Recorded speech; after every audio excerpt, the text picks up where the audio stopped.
Okay, sir, we can start. Okay, thank you for being here, everybody, and it's 3:06, and I'd like to call this meeting to order for the Community Facilities District on the 12th of April.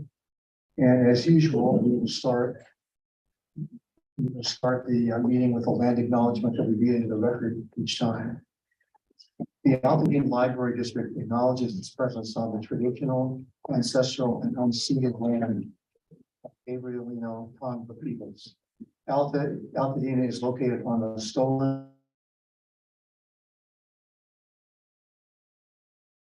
Gabrielino Tonga is referred to as Tonga Bar, which includes the areas currently known as Los Angeles County, Riverside County, West San Bernardino County, and parts of Orange County, as well as 4 Southern Channel Islands. Entities such as the U.S. government and non-native settlers have subjected the Gabrielino Tonga peoples to historic and continuing injustices, including genocide, forced displacement, and cultural and linguistic erasure. Altadena Library commits to learning, educating, and informing its staff and residents of present-day Altadena about the rich histories, vibrant communities, and culture of the Gabrielino Tonga people, present and past, through our collection, development, resources, and program offerings. And with that, I'd like to do a brief roll call. So we start with our new member, Doug Cauliflower. Here. And Terry Andrews is here. Who Lynn, I believe, is not, no, is not here. I don't know if he'll be in later, but we'll acknowledge that when and if it occurs. The first order of business is for any reordering of agenda items and approval of agenda items. Are there any changes to the agenda? Okay. And you also have the adoption of the agenda. We'll move these into the record with one vote here in a moment. Okay. The adoption of the agenda, no changes on the agenda? No, okay. With that, we'll get a quick vote to get those into the record. So, member Cauliflower, Move that we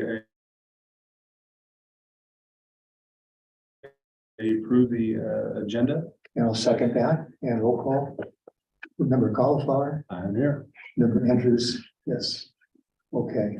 Is there any public comment on non-agenda items? No public comment. Okay, good. So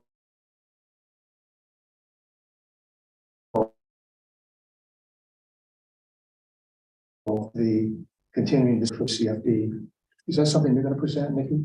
I think you guys have to.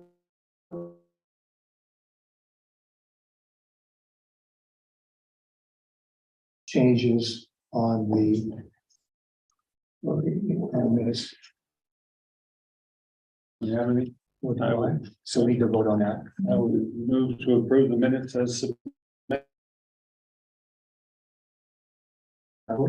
Member Cauliflower, here. All right.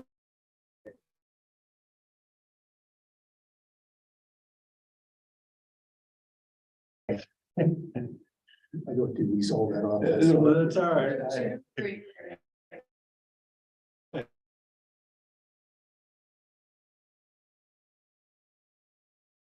Yeah, so I'll cover this briefly. We do have Christine Drizzle from NBS.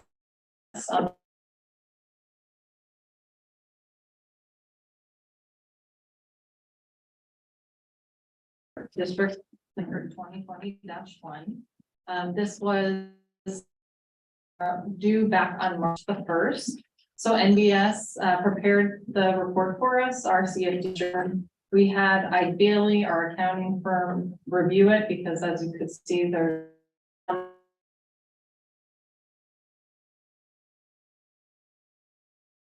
the report is to provide information to bondholders for the CFD from the 2022 special tax funds in order to comply with the provisions contained in the continuing disclosure agreement delivered to the Altadena Library District Community Facilities District for the benefit of the owners and beneficial owners of the bonds to assist with participating underwriters in compliance with SEC rules. So the report approved, signed off on by Ashley, because I was actually out of the country at the time. Yeah, And the report has been disseminated. If you have questions about the report itself, we do have Christine here.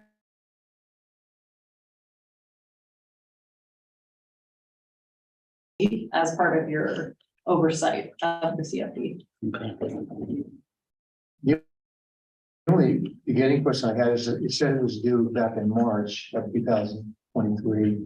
So did we meet any deadlines that we needed for submission and so on? We did. Okay, And Christine, I guess that's a question.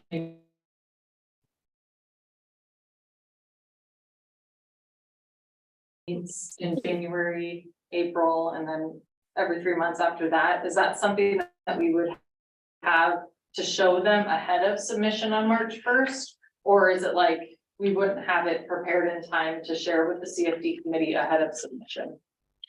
As long as we get any documents that we need from you guys, we can put it in our timeline to get it to you earlier, so it can be submitted to the committee before we actually disseminate it to Emma. I can include that. Yeah. Okay, so next year we'll plan on having the report ready for review at the January meeting of the CFD committee, so you're seeing it before it gets signed Before off on. it's submitted, yeah, okay. it looks like a lot of it was from the annual report that we.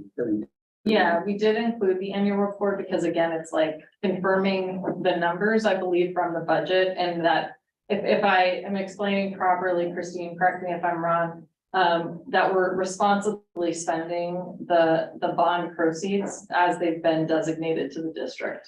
So that's what this disclosure is doing. And just letting the bondholders know if there's been any significant events such as you didn't collect enough money or things like that, that will be submitted in there, or if the financials aren't ready, things like that. But yeah, this is just kind of clarifying that everything's going well with the district.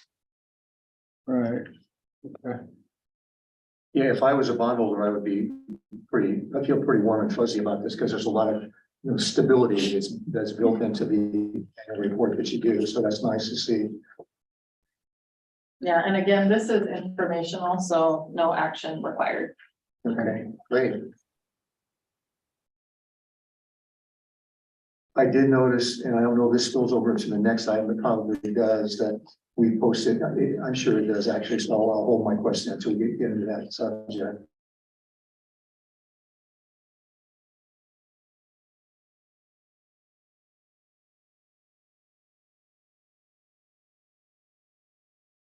Yeah, one thing in terms of just like an education for the library and where our money is spent, there's that great graph that shows where most of our expenditures go, most of it's for staff. And that I've always found that interesting to look at each year. All right, so we can continue on.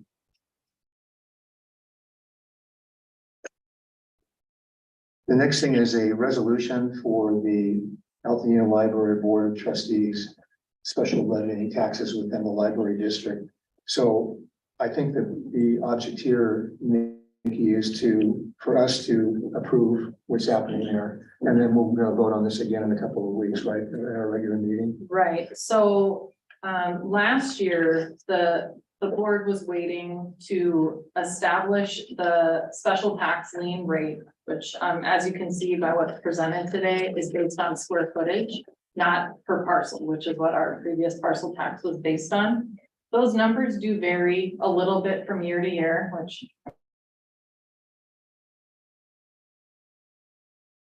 is pretty established. So last year we were waiting for the county numbers to come out, which required us to then do a special meeting ahead of the deadline. There was like a very limited time frame by the time we had to like file so that it went on the tax bill appropriately. So we have agreed as a board last year that we would use the previous year's numbers to establish the tax rate so we could do it ahead of the budget process. Otherwise, we'd be again waiting in July, hoping we get the numbers and then quickly trying to get them to the county.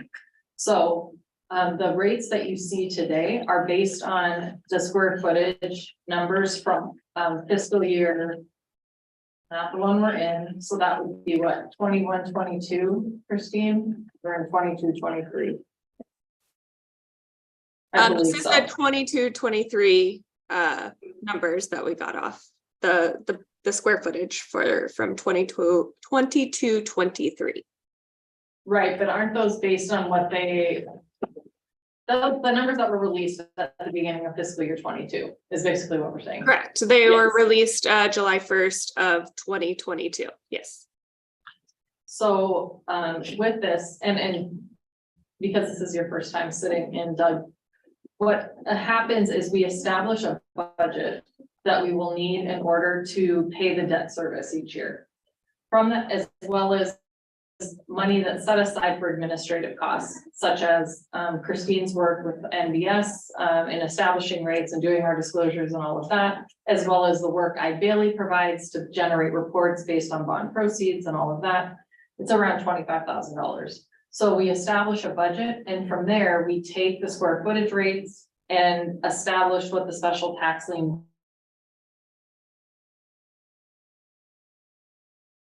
So that rate will vary each year then? Yes, depending on what our budget looks like. Interesting. So, fast forward to fiscal year 25, 26, the CFD is going to replace the parcel tax.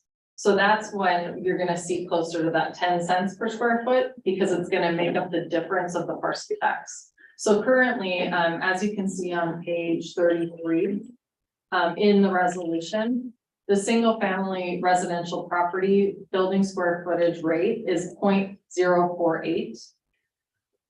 Per square foot for Right. single family homes. And that's of course based on total square footage of single family homes divided up so that we're collecting enough to make that debt service payment back and cover the cost of the bond proceeds. Okay, now, but I see, okay, but there is a ceiling on it. That's the maximum right there? Yes. Yeah, okay, all right, gotcha. So once Once it's all built out, that's the anticipated rate we're probably looking at. Yeah, I mean, there is an ability to raise it 2% per year, but that's where this, will go to the board and the board will make a decision, which could then take it up to 11, 12 cents per square foot based on the ceiling. Correct me if I'm wrong, Christine, she's the finance person here. But again, we'll present this each year to the CFD committee, making sure that we're collecting enough to, pay back the debt service each year. And then as long as you guys vote to recommend approval of these numbers, as the resolution will take it to the budget committee in May, and then the full board in May as well. Because we'll build this into those reports of the fiscal year budget for 23-24. And if any of that's confusing, please ask questions.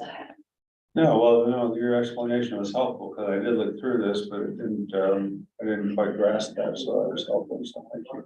Yeah, it's different than our parcel tax, because the parcel tax, it gets set at, it's this much per parcel.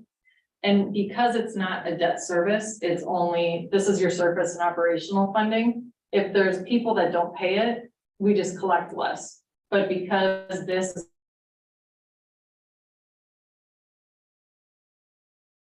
pay it back. So that's where it can vary a little bit depending on what the debt service payment looks like. And again, like I said, a couple of years from now, it'll also be the board approving a certain amount that will then go toward service and operations that will also be included in that rate. which will push it higher to that 10 cents per Yeah, square that's foot. when it will be closer to that number. This will probably maintain itself, wouldn't you think, Christine? It's actually a little less than last year, interestingly. Our rate this year was 0.4049, right? Yeah, I think. I think the budget, because the interest payments went down a little bit, then everything kind of went down a little bit. All right. So yeah, it's just again, purview from the committee as well as the budget committee to make a recommendation to the full board in May when we're approving the budget for next year. I always look forward to this particular meeting when we're close to setting these rates, just as a refresher for all of the things that are going on, because there's a lot moving parts and all the stuff that we're doing, and we've all been learning, especially Nikki, as we move through it. So there's always something new I'll learn about how this is all going. Absolutely. And the one thing I will also say that Christine pointed out to me is that if the numbers that come out in July are significantly different, like let's say the square footage comes out and it's like way higher, we would have to then amend this to make sure we're collecting enough. Gotcha. But chances of that are probably very slim, Very. but we just wanted to make sure that's on everybody's radar, that if that does happen, we'll probably have to schedule a special meeting with the board to reestablish the rates. But again, that's only if it's significantly going to affect how much we're gonna collect.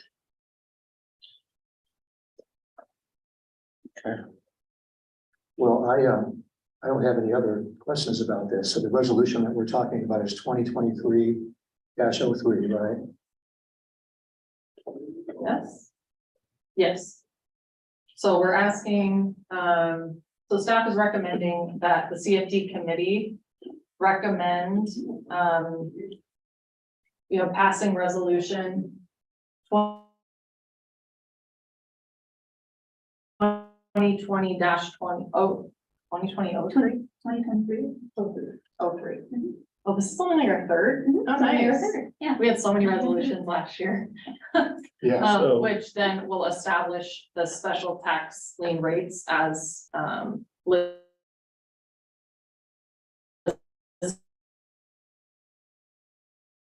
in. Motion or our vote would be to approve and send it on to the full, for the full. Well, board. technically, as a advisory committee, your vote.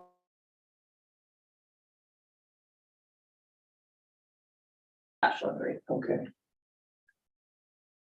So I so.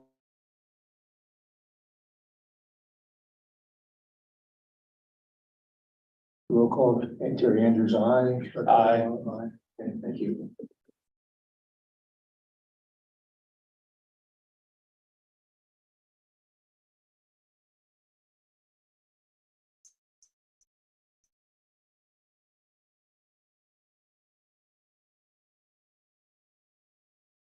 questions. Oh, she's back now. Okay.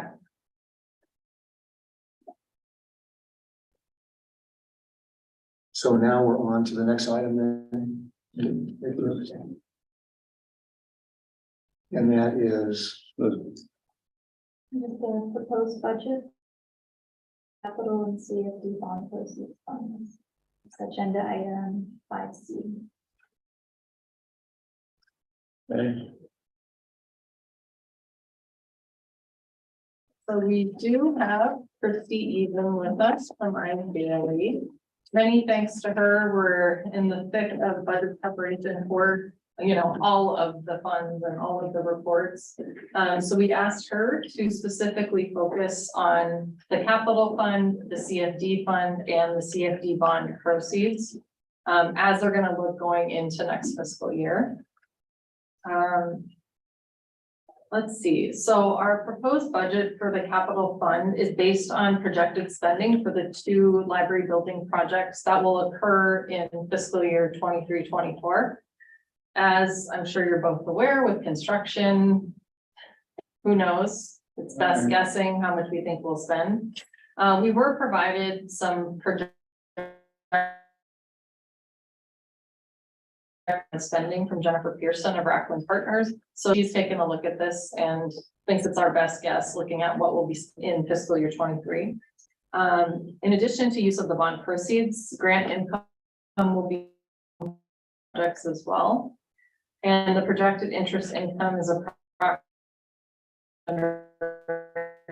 $20,000. Our best guess for total expenses, contingencies, and renovation costs are around 4.1 million.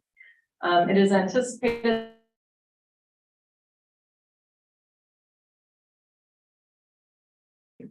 so that's the capital fund. In terms of the CFD fund, the anticipated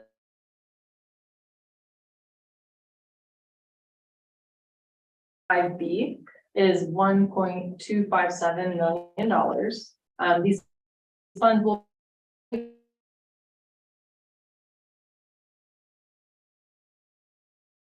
has already been shared with you in that agenda item. So again, all of that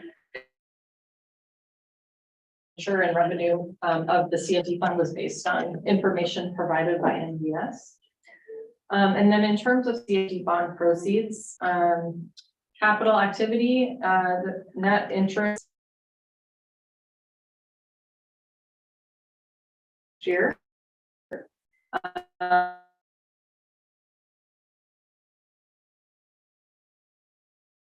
the bond $117 as of the end of February. I know that report is more complicated than some of the others, so we do have Christy here for you to ask as many questions as you'd like about these budgets related to the CFD oversight. And anything you want to add to that, Christy, to start? Is she muted? Oh, Christy, you're muted. There, can you hear me now?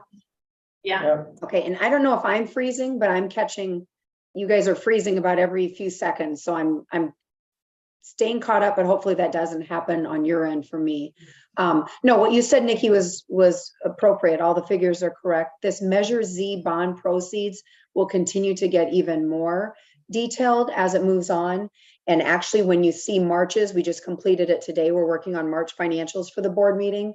You'll note that we've added in a line for the grant as well. Because they're all interrelated, we thought it was important to show not only the bond proceeds, but the grant and then how those are being spent. And at the end of every month, you'll see what is remaining in both of those. So you know what your total pot is. Christy, I'm gonna turn your camera off and that may make your connection a little better. Okay. That's a good move. Seems like. Yeah, I'm not sure what's going on. I normally don't. Can you hear me Yeah, okay? I don't- Can hear you well, yes. Okay, all right. So I was just commenting that what will happen with this schedule, it will get a little more detailed and you will see both the grant money and the bond proceeds money so that you can see all the expenditures toward the project. And at the end of every month, at the end of the schedule, you'll know what funds remain for both of those so that you can see your total project dollars and what So- remains for both. Yeah, Mike? and that's gonna be part of the capital fund report, correct? Correct. We'll probably, it'll show in a couple places. The capital fund report will show some of that, as well as this report kind of showing all your dollars. But yes, both reports will. As it gets more detailed and you're spending more money, we'll try and look at it every month and see if it's presenting the information the board feels they need to manage this. Yeah. The one thing that so- we do is keep the capital expenses separate. What you're spending the bond proceeds on toward the building is definitely separate than the tax assessment and how that is used to pay down that debt. Those are the reason for those two reports being separate.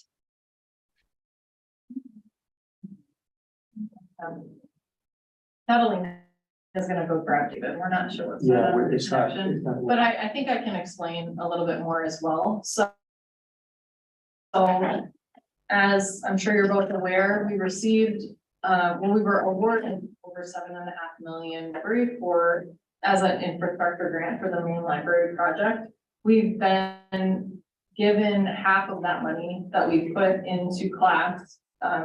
It's not bond proceeds, so they're being kept separately. And that's gonna be found on page 37. Yeah, and we have a report, I believe it's gonna, like as Christy mentioned, is gonna show up in the March financials already. That will have a separate column of what's being spent either from bond proceeds versus grant. And the grant requires that we spend dollar for dollar on the specific parts of the project. So for example, we're gonna be doing the roof. There's accessibility costs. There's like 5 or 6 categories. Air conditioning too. I don't believe so. Okay. We're about to apply for more grant money actually to cover some more things, but all of that accounting will show up in these reports. So you'll be able to see what is being spent out of the bond proceeds versus the grant. on report. When you look at page 37, I don't know if you have that in front of you, you see the grant income for $3,789,000, right? Which is a half of the state grant that you referenced. Right, exactly. Yeah, so it's gonna have its own separate line. And as it stands, the detail, whatever the. You'll be able to see and what Christy was mentioning about like, as we get farther into the projects, there's gonna be more and more lines. Sure. Right now, pretty much all we've spent on are the architectural services, the capital project management services, and then, what was the third thing? Oh, some like report, like we've had to do surveys and reports and things like that, but very little nothing's been spent on construction so far. So we'll break all that down, and it's gonna have to be pretty specific because of like the way we have to report the grant up. Okay. So when you report that grant out, this an interesting question or thought for me. We've got half of it in the bank, basically. On the balance sheet here.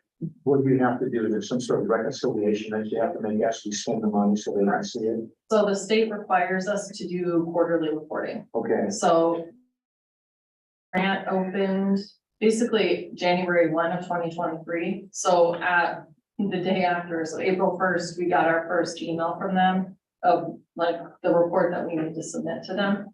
The report actually is much less detailed than we thought it would be. Wouldn't you say, David? Sorry. David's helping me report back the state grant. Yes, let's see. Yeah, we thought we were thinking it was gonna be much more specified to the specific project.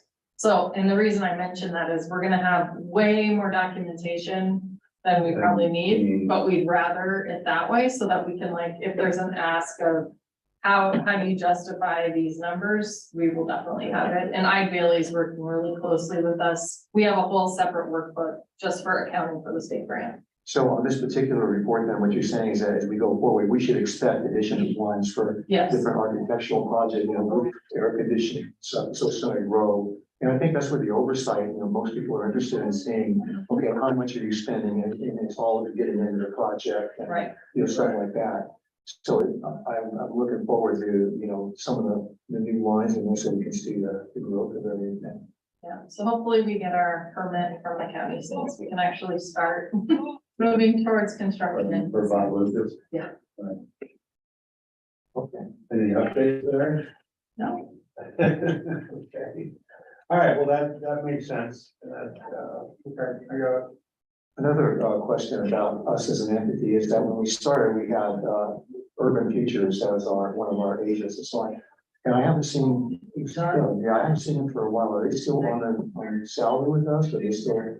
I believe that, I have to go look back at how we paid it, but it was like a flat fee to get us through the bond issuance Okay, process. so that was really where their services sort of ended, is that? I guess Doug is very responsive. It must be with the name Doug. Let's go with that. Honestly, all my Dougs are really responsive. But anytime I have a question, he still responds to emails or takes calls. We just haven't, like, since we decided to reinvest some of the money that was in the capital or the CFD proceeds or bond proceeds, we haven't really had to reach out to him for anything else since. So I think most of the work that we're gonna keep doing in terms of financial analysis will come from Bailey. Okay, But I mean, we could always reach out to him if we need. I was just kind of wondering, and then in summer, or what was the name of the bond company here that helped? Summer, Hilltop, that's not even, I guess Summer in there. They're completely done now too. Right? yes, Okay. they were a flat fee as well. But we'll continue to get services from NBS here, it sounds like. Yeah, and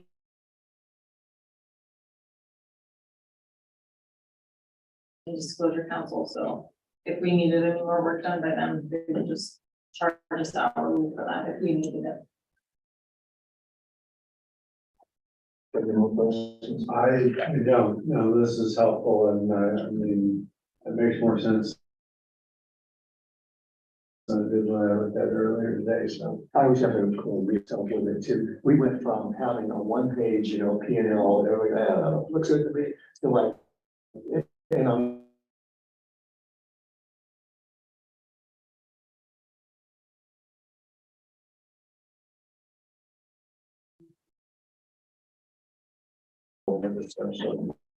Yeah. Yeah, we're definitely trying to be as transparent as possible. And doing a good job too. No, that's fine. I agree. No, I don't have any further questions. So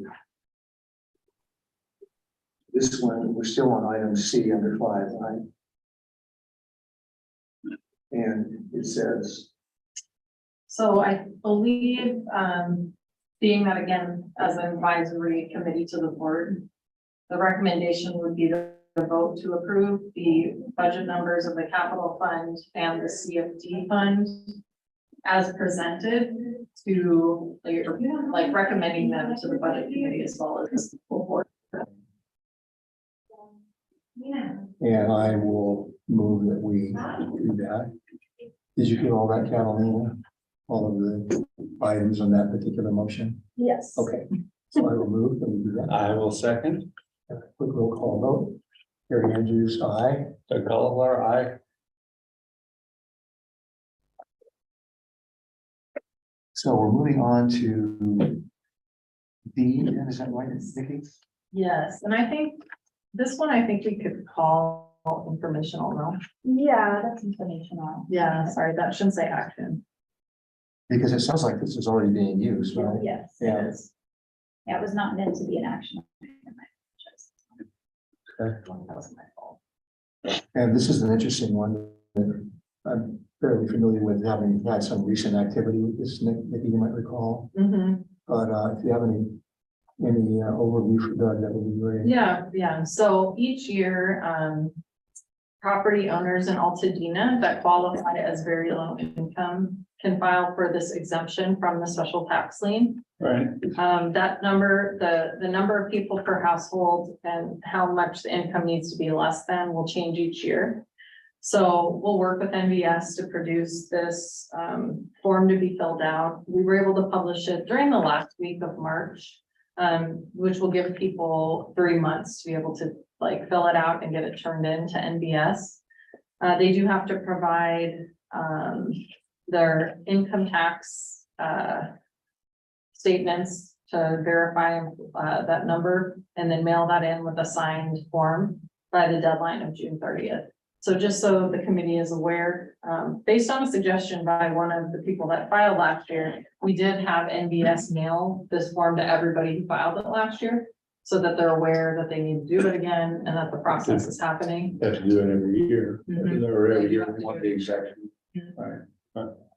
So, and there were, or I think Christine said around 100 people that filed last year. So there may be more this year, but again, not only did we mail it out to those property owners, but we also have printed copies at all the service desks at the libraries. We have it posted on the website and are promoting that it's available for people to apply for the exemption. So we just wanted to share the form. So I noticed one of the lines is that we aren't going to recommend liens or anything like that against no, non-payment. no, and I mean, it's unfortunate to me, this is called special tax lien because that word like gets people really upset. I still get some phone calls about it. But basically what it means is if someone goes into default on their property tax, when the property tax is reinstated, we're at the top or one of the top that will collect first from the money that's collected. So that's where that. Is that right, Christine? I'm sorry, you're going in it, like Christy had said, you're going in and out a little. I'm not sure if you were talking to me, but yes, that's correct.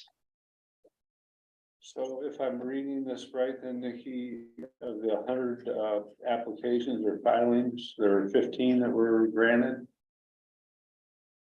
Am I reading this table? It says one person at less than 47, 2 people at No. So what that chart is like, if you see on the form as well. this one. Yeah, to qualify for the exemption, Oh, I see. Okay. your household, like, if you're one person, your income would have to be under Okay, 41,700. All right, gotcha. And again, that number will change each year. I know Okay, that, gotcha. CPI and things like that. I thought that was an interesting chart in that one person, they're paying a lot, pro rata, I guess, instead of somebody moving in with them and then it suddenly goes, only $6,000 more. Mhm. Yeah, so the big thing is making sure people understand that they have to do it each year. So if they file and they meet the criteria, they're gonna get the exemptions for the Correct. automatic. Mhm. Okay. Is the number that we have, is that sort of typical for the population that we're serving income tax? You see what I'm saying? You said 100 100 households. households. And I mean, we do have close to 14,000 households. So part of as the formation documents, we built in, I think it was $187,000 for exemption. So if we don't hit that number, we should always be covered. Okay, Like if for some reason that many households applied and qualified and it went over the 187, we'd have to look at pulling money from somewhere else to cover the difference. But I mean, if you do the math, let's say they're 1,000 square foot home, $50 times 100, like we're not even getting close to the 187,000. Right. So I think we're good. Yeah, agreed. because we talked, it was a little worrisome about some defaults at the very beginning, remember? Mhm. And now we've elected just to, there were no letters sent or anything as I recall, yeah. Okay, good, because that gets swept up in that fund that we had, Right, 187,000, okay. Yeah, that was just informational. We thought we should see them. We don't need to vote on that. Okay. Well, that completes the agenda. And are there any, do we have any focus feature agenda item? I do not, Terry, no. One thing I wanted to take a look at, I'll do it on my own, is just kind of a running tally on how much we're making in terms of interest for the money that we've got, parked in savings right now. And I couldn't do that before because I didn't have enough data. Right, but as time goes forward, maybe take a look at it, just something I found interesting. Yeah, I'd be interested too, to be honest. That's maybe something I could ask Christie and Yvonne to look at and give us a number. Okay, And I say that because we moved, as I mentioned, we moved 3.8 million from general fund to class. And then we moved the 3.759 or whatever it was into class as well as a separate fund. yeah, But that's that grant money, and class is the one we voted on a couple of Yes. sessions ago, right? And we're currently making, last month in March, Christy and I just looked at it, we made over $15,000 in interest per account. Which was, we were told that would happen because of the way they. Yeah, so it's between 4% and 5% in interest Yeah, right now, that's pretty good. which is really Especially in good. So this I'd love to environment, that's see really good. how the bond proceeds are doing. And that's kind of what I was gonna follow along with, to see how that was shaping up, so. Yeah, I'll, you can send it to me or have a report, either way, it'd be interesting to see. Yeah, I know so what Terry's referring to is US Bank, which is our trust bank that holds the bond proceeds, sends us a statement monthly that is like pages and pages and pages long that I don't know how to interpret exactly or want to take the time to learn. Right. So I'll talk to them about like, maybe there's a specific part of it or a clean way to see exactly what the interest is that we could share out with the CFD committee or whatever. It's no big deal, but you just want to let you know about that. Okay. Yeah, I'm competitive. I would like to know.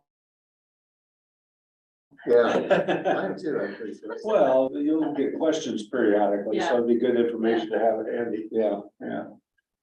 So, all right, with that, I think we're done, right? So we'll get a motion to. I move that we adjourn. I second it, vote aye.